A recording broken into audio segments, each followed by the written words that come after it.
السلام عليكم.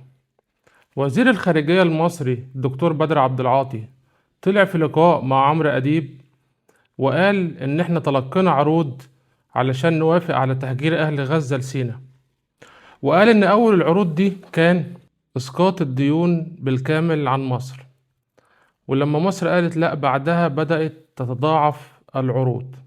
لكن موقف مصر كان واضح من بداية الحرب ولغاية دلوقتي.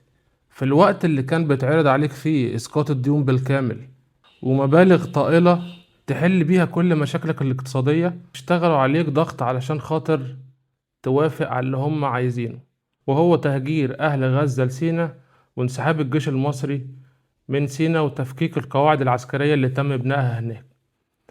أول خسائرك الاقتصادية كانت خسارة 7 مليار دولار من إيرادات قناة السويس بحجة الحرب على الحوثيين في اليمن، وبعدها إسرائيل تزق أثيوبيا علشان تعمل اتفاقية مع صومالي لاند، الإقليم اللي عاوز ينفصل عن دولة الصومال، وعشان تروح أثيوبيا لميناء بربرة على البحر الأحمر تعمل مصر اتفاقية دفاع مشترك مع الصومال وتبعت بالفعل قوات هناك بطائرتين نقل عسكري وقتها، وكان حوالي 10,000 جندي. تسكت إسرائيل؟ لا طبعا ما تسكتش. خلاص خش يا اثيوبيا على اريتريا اللي معاك حدود معاها وفي ميناء عصب على البحر الاحمر، مصر تعمل اتفاقية دفاع مشترك مع اريتريا.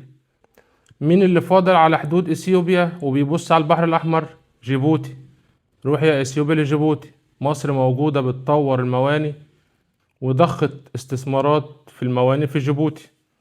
تسكت اسرائيل؟ لا ما تسكتش، تولع الحرب في السودان ويبقى في مخطط لتقسيم السودان وتبقى الحرب مشتعلة على حدودك الجنوبية في المثلث الحدودي بين مصر وليبيا والسودان، وتيجي عشان تختمها تعترف بصومالي لاند كدولة علشان تبقى الدولة الوحيدة في العالم اللي بتعترف بيها. طبعا هو لا دولة بيعترف بلا دولة، وهو المرة دي عايز يخنقك في البحر الأحمر مش عشان خسارة 7 ولا 8 ولا 9 مليار دولار من إيرادات قناة السويس، لا هو المرة دي عاوز يخسرك الاستثمارات الصينية والروسية في المنطقة الاقتصادية في قناة السويس، عشان مصر بعد الانتهاء من المنطقة الاقتصادية في قناة السويس مش هتبقى ممر ملاحي عادي، ده هتبقى أقوى منطقة لوجستية على مستوى العالم في التجارة البحرية، لأن انت هتبقى مصنع للصين في الشرق الأوسط ومنه لدول أوروبا ومنه لقارة أفريقيا، ونفس الكلام مع روسيا. وده كمان هيضرب مصالح دول كتير ليها موانئ زي الإمارات. وبالمناسبة لا أمريكا ولا إسرائيل هيواجهك عسكريا طول ما انت قوي وواقف على رجليك، هو هيحاول يستنزفك في أي حرب وأي مواجهات وأي مناوشات على حدودك زي ما على طول بيحاول يعمل، وهيحاول يضغط عليك اقتصاديا. تخيل لو كنت انت قبلت ان انت تسقط ديونك وتاخد فلوس قصاد ان انت هتبيع باقي القضية الفلسطينية وهتبيع الأراضي اللي اتبقت من فلسطين وهتبيع فوقيهم سيناء. تخيل انت ساعتها كنت هتبقى كمواطن حالتك أحسن، الأسعار رخصت وكان الدولار هينزل وكان هيبقى معاك فلوس، لكن على حساب ان انت بعت أخوك الفلسطيني. وساعتها كمان طلع الخونة وقالوا ده مصر باعت غزة ومصر حصرت غزة.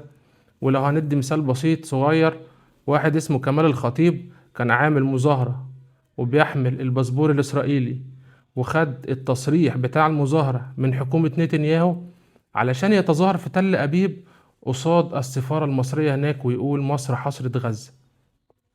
مين اللي حافظ على القضية الفلسطينية؟ ومين اللي بيدفع تمن الحفاظ على القضية الفلسطينية؟ ومين اللي لسه واقف على رجليه؟ وبالمناسبة الكلام ده قاله الرئيس عبد الفتاح السيسي كل ما كان بيتكلم الفترة اللي فاتت، قال احنا ايد ربنا كانت معانا وربنا كان معانا في كل شيء، ولولا ربنا ما كناش عدينا بأي حاجة. فاللي عدانا ان شاء الله من اللي فات بإذنك يا رب هيعدينا من كل المخططات وكل المؤامرات اللي بتتعمل علينا. وفي الآخر الموضوع دين وسياسة، هم الأمريكان ولا الكيان عمرهم هيرضوا عنك.